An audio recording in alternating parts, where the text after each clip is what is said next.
오미크론 변이가 급속히 확산한 영향으로 코로나19 신규 확진자가 7,513명으로 집계되며 일요일 발생 기준 역대 최다를 기록했습니다. 이번 주 안에 10,000명을 넘을 가능성도 있습니다. 오미크론 변이 감염자의 주간 검출률이 처음으로 50%를 넘어서면서 국내에서 우세종이 됐습니다. 문재인 대통령은 단기간 확진자가 폭증할 수 있다며 속도가 중요한 만큼 신속하게 오미크론 대응 체계로 전환하라고 지시했습니다. 민주당 이재명 후보가 GTX 노선 추가로 수도권 30분대 생활권을 만들고 일기 신도시의 재건축과 재개발 규제를 완화하겠다고 밝혔습니다. 국민의힘 윤석열 후보는 북핵과 미사일에 강력히 대처하는 등 힘을 통한 평화를 구축하겠다는 구상을 내놨습니다. 올해부터 군소음보상법이 시행되면서 군 비행장이나 사격장 주변 주민들이 소음 피해 보상을 받을 수 있게 됐습니다. 하지만 법으로 정한 보상 감액 기준이 현실과 동떨어져 주민 불만이 쏟아지고 있습니다. 미국 정부가 자국민에 대한 러시아 여행 금지령을 내리고 우크라이나 내 미국 대사관 직원 가족의 철수를 지시했습니다. 또 러시아가 상당한 규모의 군사 행동을 계획 중이라는 보고가 있다면서 경계 태세를 한껏 끌어올렸습니다. 미국의 긴축 가속화 우려가 커지는 가운데 연방공개시장위원회 정례회의를 앞두고 투자 심리가 얼어붙으면서 국내 증시가 급락하고 있습니다. 코스피는 13개월 만에 2,800선이 무너졌고 코스닥도 3% 넘게 폭락했습니다. 국내에서 오미크론 변이가 우세종이 된 가운데 코로나19 신규 확진자는 사흘 연속 7,000명대를 이어갔습니다. 오늘 0시 기준 신규 확진자는 7,513명으로 일요일 발생 기준으로 역대 최다를 기록했습니다. 일주일 전보다 3,656명, 2주일 전보다는 4,508명 늘었습니다. 국내 발생이 7,159명, 나머지 354명은 해외 유입으로 집계됐습니다. 위중증 환자는 전날보다 13명 감소한 418명으로 400명대 초반까지 떨어졌습니다. 사망자는 하루 사이 25명이 늘어 누적 6,565명이 됐습니다. 국내 오미크론 변이 감염자의 주간 검출률이 처음으로 50%를 돌파했습니다. 이는 오미크론 변이가 코로나19의 우세종이 된 것을 의미하는데 정부는 일반 의료기관 중심의 의료체계 전환을 시행하겠다고 밝혔습니다. 전해철 행정안전부 장관은 오늘 중앙재난안전대책본부 회의에서 경기와 호남 지역을 중심으로 오미크론 감염자가 급증하면서 국내 검출률이 약 50% 수준에 이르고 있다고 밝혔습니다. 중대본에 따르면 1월 셋째 주 오미크론 변이의 국내 검출률은 50.3%를 기록했습니다. 국방부는 오미크론 변이 확산으로 국내 확진자와 격리자가 급증하는 경우에 대비해서 부대 역학조사관을 3배로 늘리고 유사시 신속 항원 검사를 확대하겠다고 밝혔습니다. 국방부는 집단 생활을 하는 군 특성을 고려해 민간 위탁 검사 확대에 나서되 PCR 검사 역량을 초과할 경우엔 현재 일부 유증상자에 한해 시행하고 있는 신속 항원 검사를 확대해 시행할 예정이라며 이같이 말했습니다. 또 확진자의 접촉자, 휴가 복귀자 등에 대한 격리 기간도 10일에서 7일로 단축해 격리자 관리 부담을 완화하기로 했습니다. 문재인 대통령은 오미크론 변이 대응을 위해서 무엇보다 속도가 중요하다며 정부가 미리 준비해온 오미크론 대응 체계로 신속히 전환할 것을 지시했습니다. 문 대통령은 오미크론 확산세가 매우 빨라서 우세종이 되었고 단기간에 확진자가 폭증할 수 있다면서 이같이 말하고 정부가 일사불란하게 대응할 것을 주문했습니다. 그러면서 국무총리가 중심이 되어서 범정부적으로 총력 대응해 새로운 방역과 치료 체계를 조속히 구축해야 한다고 강조했습니다. 방역당국은 코로나19 확진자와 밀접 접촉했어도 마스크를 잘 썼고 15분 이상 대화하지 않았다면 격리하지 않는 방안을 검토하고 있다고 밝혔습니다. 박향 중앙사고수습본부 방역총괄반장은 오늘 오전 한 라디오 방송에 출연해 이같이 말하고 격리 방식 추가 개편 방안을 검토하고 있다고 밝혔습니다. 이와 함께 밀접 접촉자의 격리 역시 현행 10일에서 7일로 단축될 예정입니다. 중소벤처기업부는 지난 19일부터 23일까지 손실보상 선지급 신청 오부제 기간 동안 모두 29만 3천 명이 신청했다고 밝혔습니다. 이는 지원 대상 55만 명의 53%에 해당하는 수치입니다. 또 오늘 오전까지 손실보상금 500만 원을 받은 소상공인은 10만 4천 명으로 집계됐습니다. 오부제가 종료된 오늘부터는 전용 누리집에서 24시간 보상금을 신청할 수 있으며 29일까지 약정을 완료하면 30일에 받을 수 있습니다. 코로나19 여파로 2년 연속 시행하지 못한 예비군 소집훈련 재개의 여부를 두고 군이 고심하고 있습니다. 부승찬 국방부 대변인은 오늘 정례 브리핑에서 올해 예비군 소집훈련과 관련해 방역 지침을 준수하고 훈련장 여건이 허용하는 범위에서 예비군 훈련을 시행할 수 있도록 준비한다는 원칙을 갖고 있다고 밝혔습니다. 이어 이런 원칙에 따라 오미크론 우세종파에 따른 방역 대응 상황 등을 종합적으로 고려해 3월 중에 시행 방안을 발표할 예정이라고 말했습니다. 베이징 동계올림픽의 개막이 11일 앞으로 다가온 가운데 개최지인 베이징에서는 최근 코로나19 감염자가 적은 숫자지만 계속 발생하고 있습니다. 베이징시 당국은 이에 따라 감염자가 발생한 고위험 지역 주민들에 대해 베이징 밖으로 나가지 말라고 권고하고 감염 지역 인근 주민 200만 명에 대해 전수 핵산 검사를 실시하고 있습니다. 국토교통부는 경기도 남양주 왕숙과 고양 창릉 등 수도권 4차 사전청약 공급지구에 대한 공공분양 접수 결과 13,600가구 모집에 13만 5,900여 명이 신청해 경쟁률 10대 1을 기록했다고 밝혔습니다. 공공분양은 17.3대 1, 신혼희망타운은 3.5대 1의 경쟁률을 나타냈고 3기 신도시인 고양 창릉에선 경쟁률 36.6대 1을 보였습니다. 신혼희망타운 가운데 유일한 서울인 대방지구가 66.9대 1을 기록했지만 시흥 거모와 안산 신길 2는 모집 가구 수를 다 채우지 못했습니다. 국내 제조업 취업자 수가 최근 5년 동안 큰 폭으로 줄고 해외 고용은 급증해서 일자리 유출이 심화됐다고 전경련이 지적했습니다. 전경련이 지난 2015년부터 2019년까지 제조업 고용 추이를 분석한 결과 국내 고용은 18만 명 감소한 것으로 나타났다고 밝혔습니다. 안경덕 고용노동부 장관은 중대재해처벌법 시행을 사흘 앞두고 경영 책임자가 유해, 위험 요인을 묵인, 방치해서 발생하는 사고는 예리하고 엄정하게 수사할 것이라고 밝혔습니다. 안 장관은 오늘 정부 세종청사에서 열린 중대재해처벌법 시행 대비 전국 기관장 회의에서 최근 광주 아파트 붕괴 사고는 산업 현장에서 여전히 재해 예방 체계가 충분하지 않다는 것을 보여준다면서 이같이 말했습니다. 본격적인 설 선물 판매에 들어간 유통업계는 20만 원까지 올라간 김영란법 가격 상한에 맞춘 상품들을 앞다퉈 내놓고 있습니다. 특히 한우나 굴비, 홍삼 선물 세트 같은 값 나가는 농축 수산물이 대목을 맞았습니다. 강정규 기자입니다.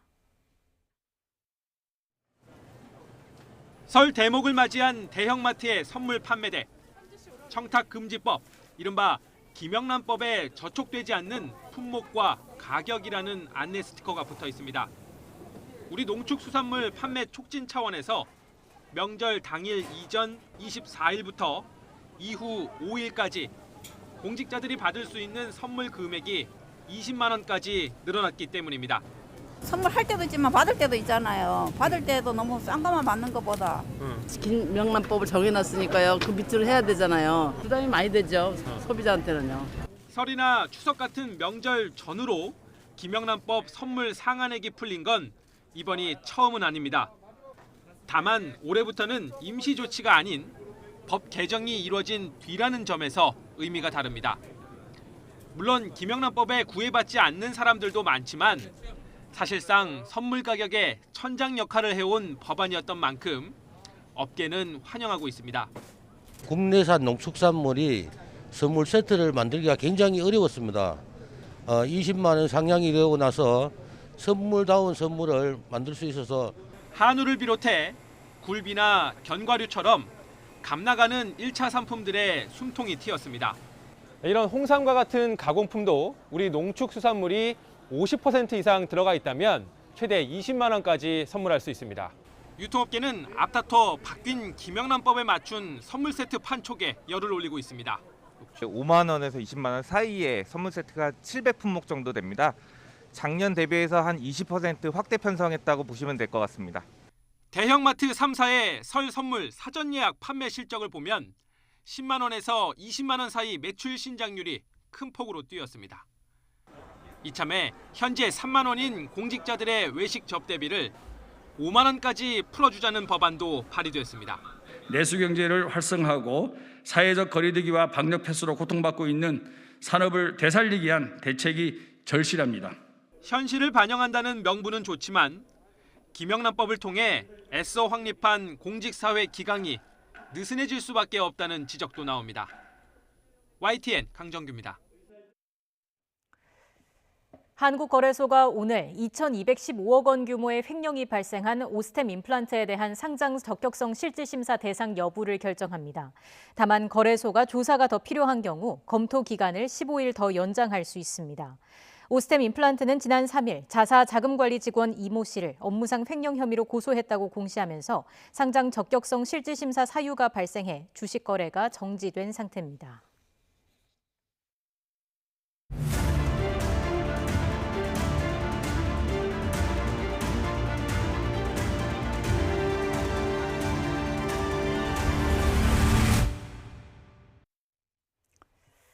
코로나19가 국내에 발생한 지 2년이 됐습니다. YTN은 앞으로 일주일 동안 바이러스 앞에 무너진 대한민국 공공의료의 현실과 그로 인한 취약계층의 고통을 연속 보도합니다.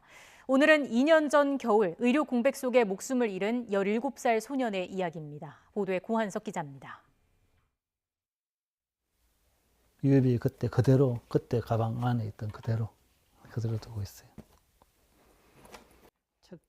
마스크 사려고 추위에 떨며 긴 줄을 섰던 것이 화근이었습니다. 건강했던 아들은 갑자기 고열에 시달리다 끝내 세상을 떠났습니다. 땀 뭉쳐주는 거 그것밖에 할 수 없었거든. 그때 이제 진짜 마지막으로 했던 말이 엄마 나 정말 아프다. 엄마 나 아파. 14번이나 검사했지만 코로나19 바이러스는 검출되지 않았습니다. 사인은 폐렴.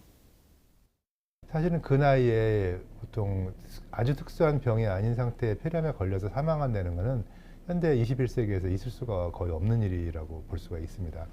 그 당시만 해도 이제 코로나 환자가 일단 병원에 들어오면 그 병원이 폐쇄를 해야 되는 상황이 벌어졌기 때문에 그 병원에서도 겁이 나니까 받지를 못한 거고.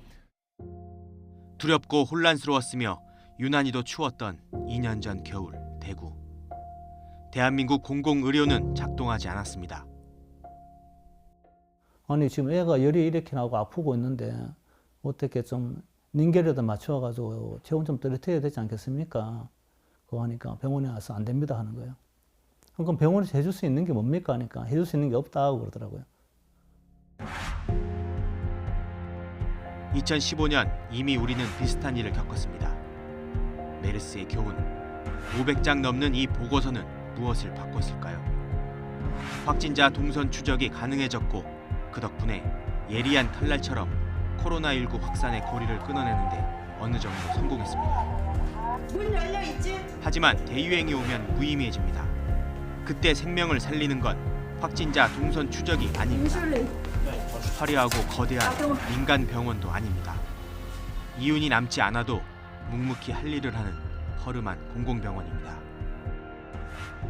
2015년과 2020년 공공병원의 병상 수를 비교하면 메르스의 교훈은 초라하기만 합니다. 변한 게 거의 없었다고 볼 수가 있어요. 공공병원이라 해도 뭐 불과 성남의료원 하나 정도 개원한 거 말고는 실질적으로 병원 병상을 늘리거나 인력을 보충하거나 또 예산을 많이 늘리거나 한 부분이 눈에 띄게 변한 부분이 거의 없습니다. 더구나 지금 코로나19가 2년이 지금 됐는데 2년 동안에 벌써 2차, 3차, 4차, 5차 대유행까지 지금 오고 있음에도 사실은 항상 똑같은 것이 어쩜 이렇게 데자뷰처럼 반복이 되고 있는지 모르겠어요. 아들의 죽음 뒤에도 아버지의 사투가 멈추지 않는 이유입니다. 경산의 의료원 정도만 있었어도 유비가 찾아갔을 때 그렇게 매몰차게 외면당하지는 않았을 거다 생각이 들거든요. 이게 민간병원이다 보니까 자기 의지대로 거부할 수도 있었던 것이고, 그리고 공공병원, 공공의료원이 있어야지 우리가 마음 놓고 찾아갈 수가 있고 또 거기에 대해서 외면받지 않는 그런 어떤 권리를 우리가 누릴 수 있지 않을까.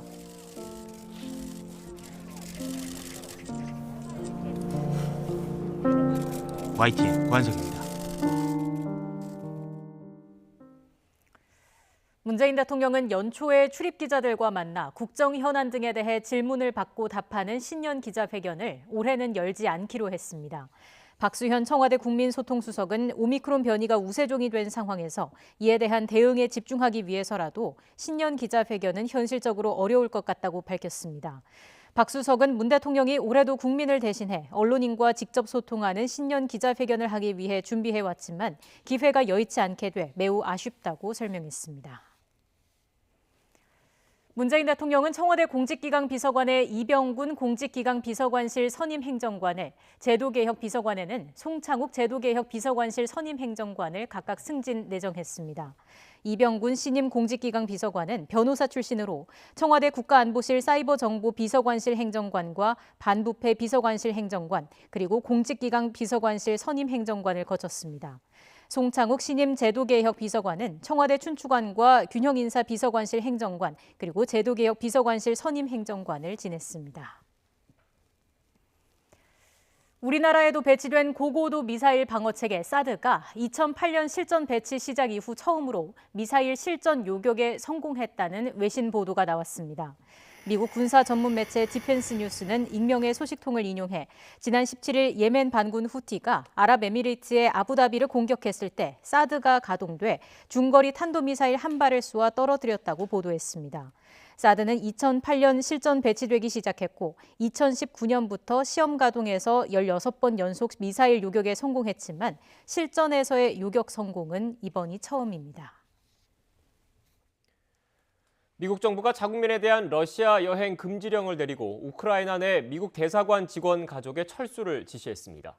미국은 러시아가 우크라이나를 겨냥한 상당한 규모의 군사 행동을 계획 중이라는 보고가 있다고 언급하면서 경계 태세를 한껏 끌어올리고 있습니다. 김진호 기자입니다. 미국 정부가 러시아에 대한 여행 경보를 최고 단계인 4단계로 올리고 자국민에게 러시아 여행 금지령을 내렸습니다. 미 국무부는 우크라이나 국경에서의 지속된 긴장 상태로 인해 러시아에서 미국인이 해를 당할 위험이 있다며 이같이 조치했다고 밝혔습니다.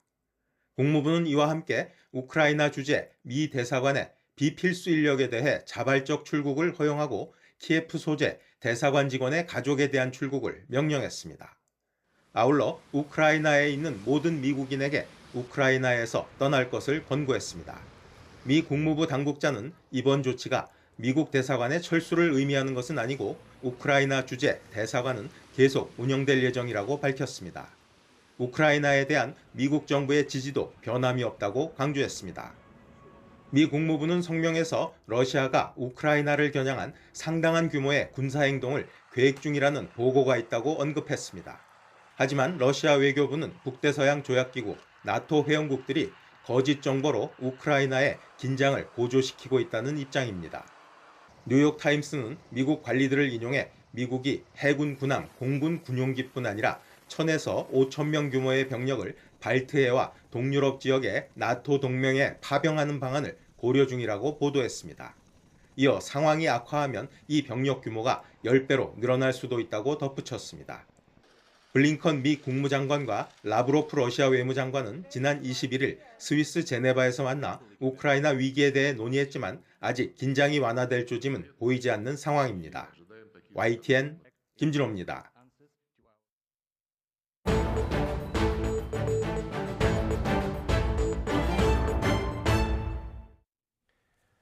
올해부터 군소음보상법이 시행되면서 군 비행장이나 사격장 주변 주민들이 소음 피해 보상을 받을 수 있게 됐습니다. 그런데 법으로 정한 보상 감액 기준이 현실과 동떨어져서 주민들 사이에서 불만이 나오고 있다고 합니다. 자세한 이야기 취재기자 연결해서 들어보겠습니다. 김철희 기자.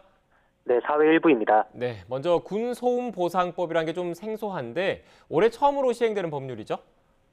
네, 군소음보상법은 말 그대로 군 시설에서 나는 소음으로 인한 주민 피해를 보상하기 위한 법률인데요. 법이 만들어진 뒤 지난해 12월 국방부가 소음 대책 지역 91개를 지정했고 올해부터 1인당 월 6만 원에서 3만 원까지 소음 피해 보상금을 지급합니다. 대책 지역 안 주민들은 오는 2월까지 보상금 지급 신청서를 제출해야 하고요. 지자체는 그 결과를 5월 31일까지 통보하고 보상금을 오는 8월 31일까지 지급합니다. 네, 그런데 법안에 포함된 감액 기준이 문제가 되고 있다면서요? 그렇습니다. 피해 지역 주민이 보상을 신청한다고 해서 무조건 전액을 받을 수 있는 것은 아닌데요. 시행령을 살펴보면 여러 감액 기준을 확인할 수 있습니다. 월별 실제 사격 일수, 국외 체류 기간, 교도소 수용 기간 등을 따져 감액하기도 하고요. 주민의 근무지나 사업장 위치도 감액 기준으로 삼고 있습니다. 문제가 되는 건 대책 지역으로 전입한 시기에 따라 감액하는 부분인데요.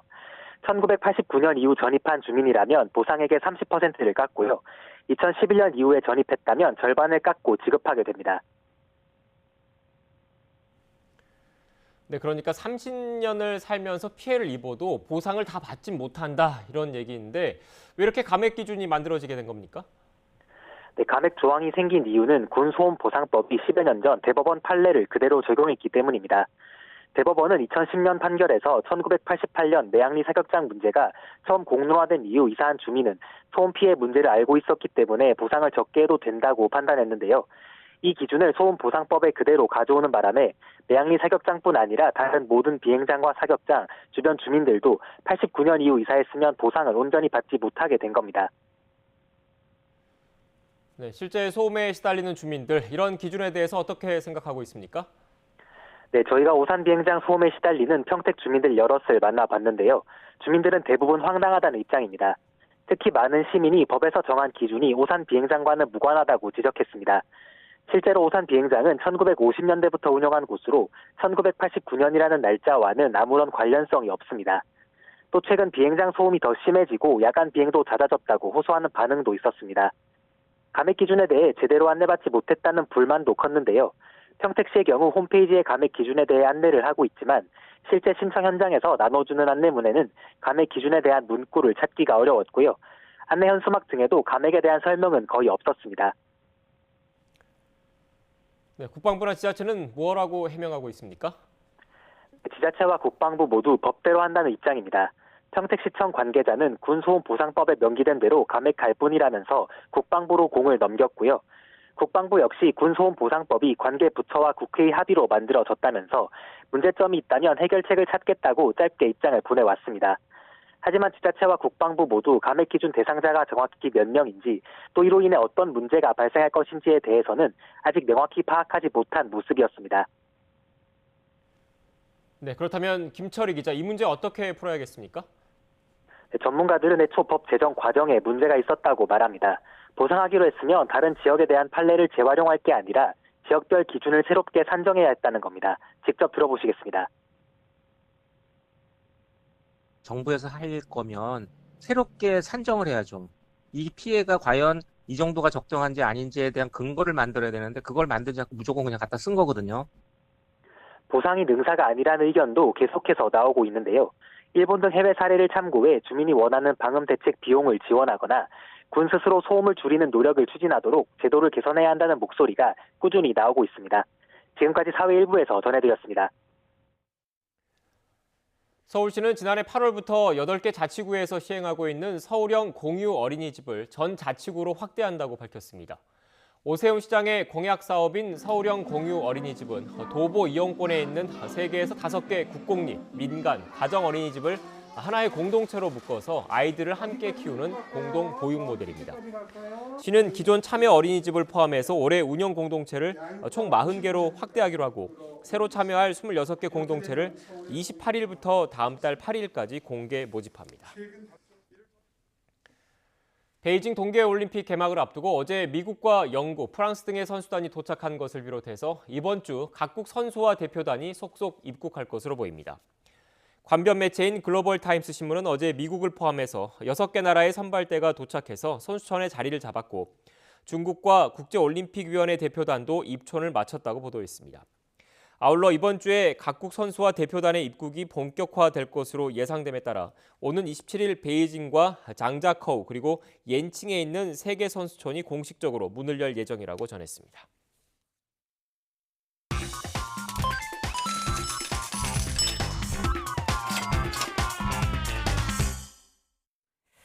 오늘의 경제지표입니다. 먼저 국내 증시부터 보시겠습니다. 장 초반부터 낙폭을 키우던 코스피, 장중 2,800선까지 무너졌습니다. 13개월 만입니다. 미 연방준비제도의 기준금리 인상 우려가 하방 압력을 가하는 가운데 미중, 미러 간 정치적 불안도 시장에 냉기를 더하고 있습니다. 코스닥 지수는 더 큰 하락폭을 보이는 가운데 910선까지 내려왔습니다. 이어서 이 시각 환율 상황 보시죠. 미국 중앙은행의 긴축 속도와 관련한 불확실성이 커지는 가운데 위험 회피 심리가 강해지면서 원달러 환율은 1,190선을 유지하고 있습니다. 다만 정부의 모니터링 강화 움직임이 추가 상승폭을 제한하면서 하방 압력을 가하고 있습니다. 위안원 직거래 환율은 1위안당 188원선 기록하고 있습니다. 지금까지 오늘의 경제지표였습니다.